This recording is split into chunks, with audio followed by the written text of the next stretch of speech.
Hello guys, big boss ഞെട്ടിക്കുന്ന ഒരു promo പുറത്ത്. കൂട്ടുകാരെ, അനുമോളുടെ ഒറ്റയാൾ പോരാട്ടം നമ്മുടെ ആര്യനെ ബിഗ് ബോസിൽ നിന്ന് പുറത്താക്കിയിരിക്കുകയാണ്. അതെ, നമ്മുടെ ജിസ്വേലിനും ആര്യനുമെതിരെ നമ്മുടെ അനുമോൾ ഗുരുതര ആരോപണം തന്നെയാണ് അവിടെ പുറത്തുവിടുന്നത്.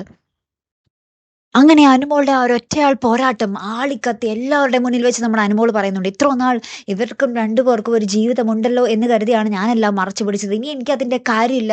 ഇവർ തമ്മിൽ ഇവിടെ പലതും നടക്കുന്നുണ്ടെന്ന് നമ്മുടെ അനുമോൾ തുറന്നടിക്കുകയാണ് നമ്മുടെ ജിസയിലും ആര്യനും തമ്മിൽ. അത് നമുക്ക് പ്രേക്ഷകർക്ക് മനസ്സിലാവുന്നുണ്ടല്ലേ. ഒരു ബ്ലാങ്കറ്റിൻ്റെ അടിയിലാണ് ഇവർ രാത്രി ഉറങ്ങുന്നത് തന്നെ, അല്ലേ കൂട്ടുകാരെ? അപ്പോൾ ഇതെല്ലാം പ്രേക്ഷകർ കണ്ടുകൊണ്ടിരിക്കുകയാണ്. അപ്പോൾ ഇതൊക്കെ സഹിക്കാൻ പറ്റാതെ നമ്മുടെ ആര്യം വന്ന് നമ്മുടെ അനുമോളെ എന്തോ ഉപദ്രവം ചെയ്യുന്നുണ്ട്. അതിന്റെ പേരിൽ നമ്മുടെ ബിഗ് ബോസ് ആര്യനെ പുറത്താക്കുന്ന ഒരു നിമിഷങ്ങൾ തന്നെയാണ് നമുക്ക് ഒടുവിൽ കാണുവാൻ സാധിക്കുന്ന കാഴ്ച. അപ്പം അനുമോളുടെ ഒറ്റയാൾ പോരാട്ടം കൊണ്ട് നമ്മുടെ ആര്യനെ അവിടെ നിന്നും പുറത്താക്കിയിരിക്കുകയാണല്ലേ. കാത്തിരുന്ന് തന്നെ കാണാട്ടോ. അടുത്തൊരു വീഡിയോയുമായി വരുന്നത് വരയ്ക്കും ഗുഡ് ബൈ.